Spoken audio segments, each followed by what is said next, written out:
Heute zeige ich Ihnen, wie Sie komplexe Ausschreibungen zukünftiger Großprojekte ganz einfach und übersichtlich meistern.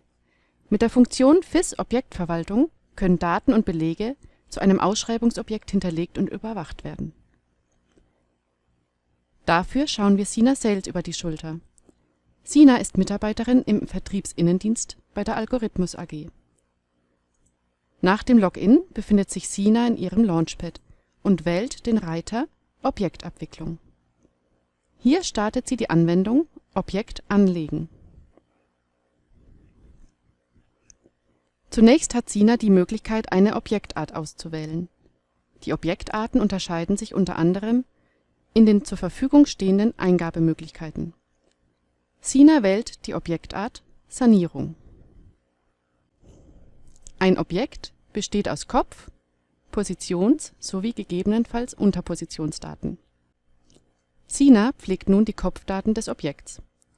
Zunächst gibt sie die Bezeichnung des Objekts ein, zum Beispiel Sanierung Schule. Eine Adresse mit Straße, Hausnummer, Postleitzahl und Ort. Ebenso gibt sie Informationen zum Vergabetermin und dem geschätzten Volumen ein. Weitere Daten, wie zum Beispiel Planungsdaten oder Geschäftspartner, können natürlich jederzeit ergänzt werden. Auf der Positionsebene hinterlegt Sina nun die zu bearbeitenden Gewerke als Objektsparte, zum Beispiel Sanitär und Heizung. Eingaben, die schon in den Kopfdaten des Objekts gemacht wurden, werden dabei auf die Positionen herunterkopiert. Darüber hinaus kann optional eine weitere Ebene zur optimalen Abbildung Ihres Objekts genutzt werden, die Unterpositionsebene. Sina hat nun die Objektstruktur festgelegt. Mit dem Sichern wird die Objektnummer vergeben. Diese wird in allen verknüpften Belegen zum Objekt mitgeführt. Dies ist unter anderem auf dem eigenen FIS-Objektreiter im Verkaufsbeleg zu erkennen. Schauen wir uns nun eine Anlage eines Angebots aus dem Objekt heraus einmal an.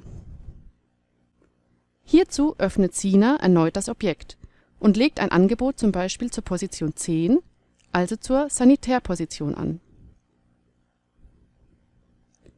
Sina wählt die Angebotsart AG und gibt die notwendigen Daten ein. Mit dem Sichern des Angebotes erfolgt auch die Verknüpfung zum Objekt. Um die Verknüpfungen nachvollziehen zu können, nutzt Sina die sogenannte Objektstruktur. Hier sieht sie die jeweiligen vorhandenen Belege zu den verschiedenen Ebenen, ähnlich dem Belegfluss. Weitere Funktionen des FIS-Objekts sind unter anderem das Hinterlegen einer Objektkondition oder die Möglichkeit, Belege massenhaft abzusagen. Hat das Objekt Bezug zu einem Leistungsverzeichnis, kann in die Funktion FIS-WWS-GAP verzweigt werden.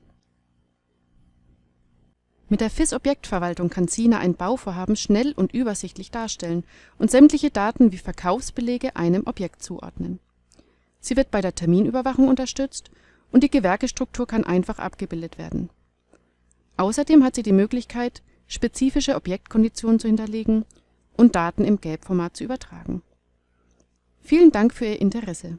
Wir freuen uns, wenn Sie bei Fragen auf uns zukommen.